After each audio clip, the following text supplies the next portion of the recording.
This video reviews Chapter 2 in Klein's Organic Chemistry book. It talks about the bond line structures of organic molecules, which is the written language of organic chemistry. For example, let's take the molecule cyclohexane.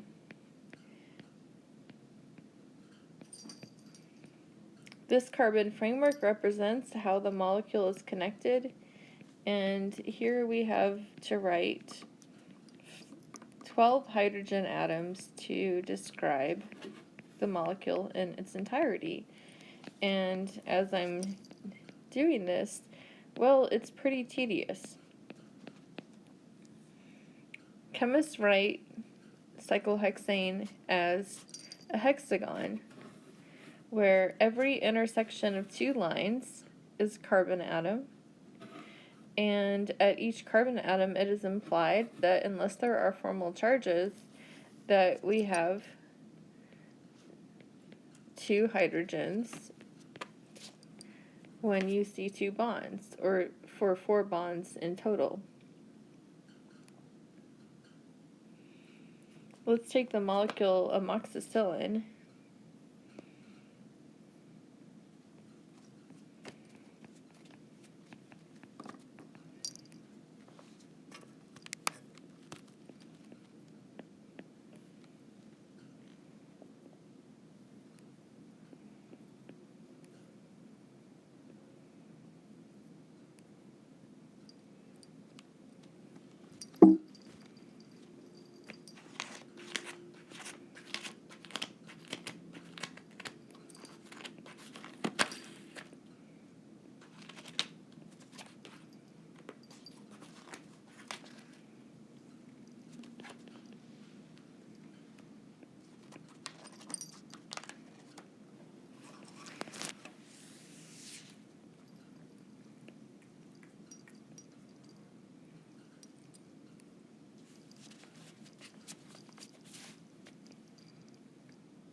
Here we are almost to the Lewis structure of amoxicillin, but one thing that's important to remember is that hydrogens are only implied on atoms that, well, specifically are carbon. So for every atom that is not carbon, we need to add the implied hydrogen atoms.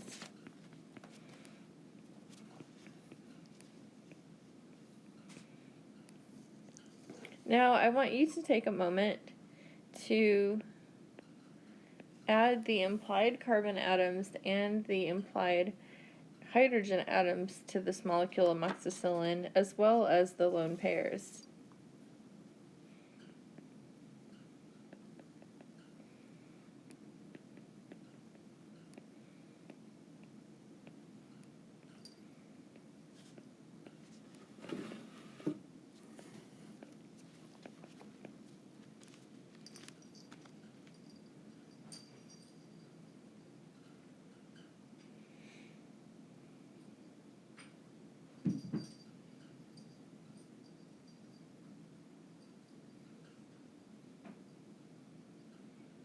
I'll start adding the carbon atoms in blue.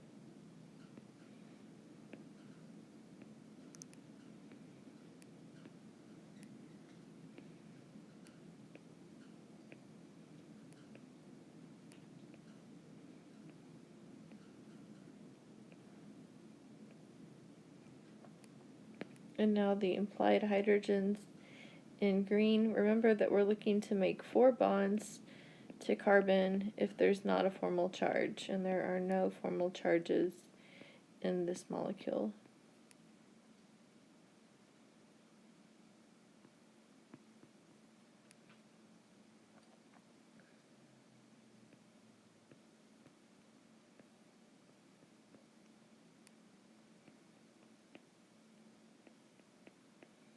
And finally, we want to go back with our lone pairs, make sure that we are satisfying the valency of this molecule.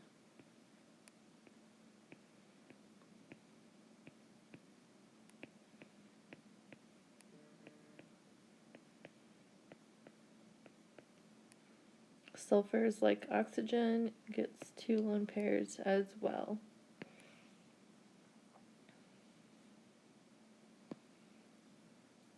I want everyone to review your functional groups.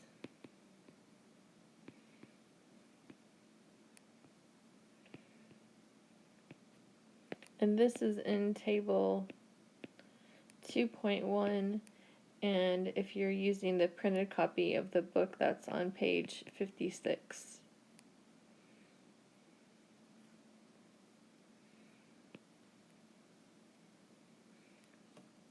It's important to be familiar with the names of the functional groups so we can continue to, so we can talk together intelligently about chemical structures. Another point of chapter 2 is resonance. We have to remember that resonance between two structures is not a chemical equilibrium.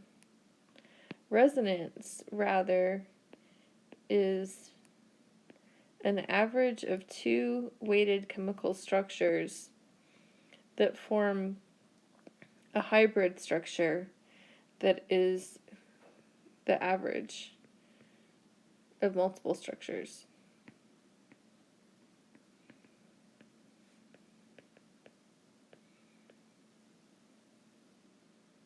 For example, if we take dimethylformamide,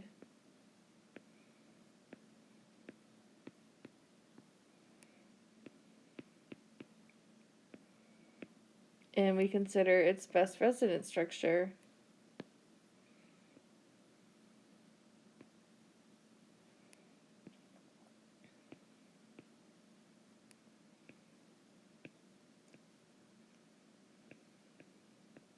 we get to the following molecule. The best way to draw a representation of the molecule is with the resonance hybrid. And this takes into account the multiple resonance structures. When we do this, we want to draw all the sigma bonds for the molecule. The sigma bonds are the ones that don't move. And then for every time there is sometimes a bond, we give it a dotted line. For every time there is sometimes an electron, we have an electron. Let's fill in those 2 electrons in the first drawing of this molecule.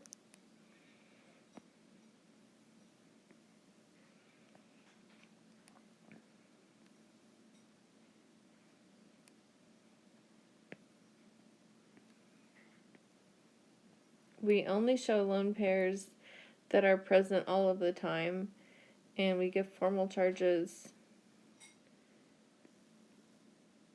where there are formal charges present. Take a moment. Can you see where I've made a mistake on this slide? I've left out a formal charge. It is at this nitrogen needs a formal charge.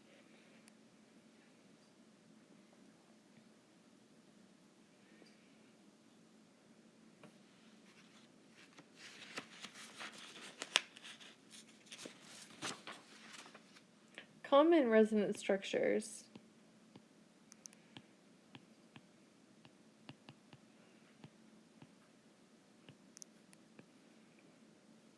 These include an allylic lone pair,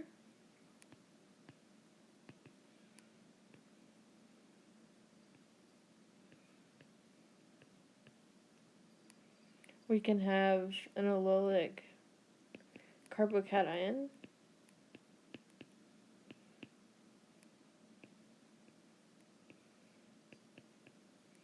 we can have an allylic radical,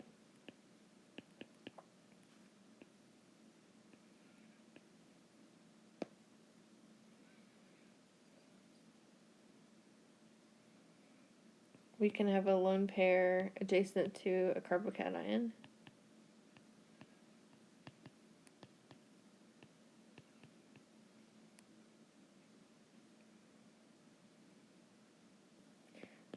pi bond to two atoms of different electronegativity.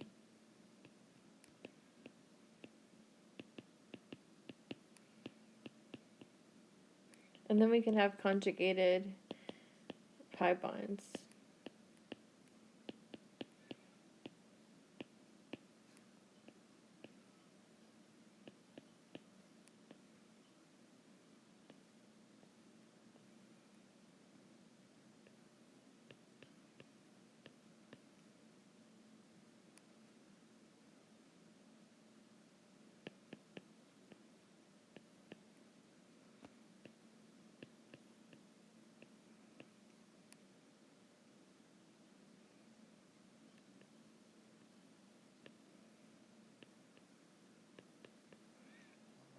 Let's draw the best resonance structures for each of these species.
The significance of resonance structures depends on 4 factors.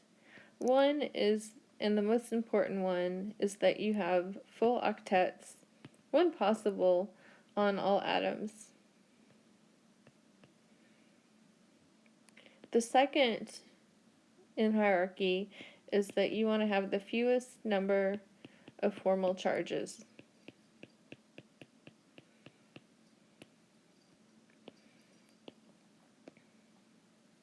The third is that you want to have the negative charge on the most electronegative atom, or likewise the most positive charge on the most electropositive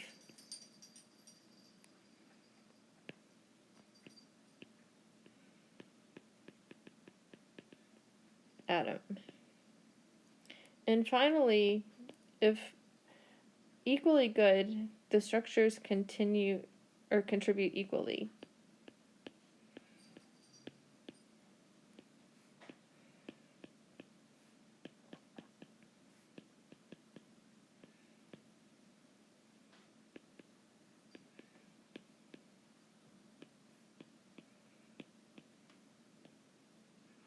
And that is the end of the video for chapter 2.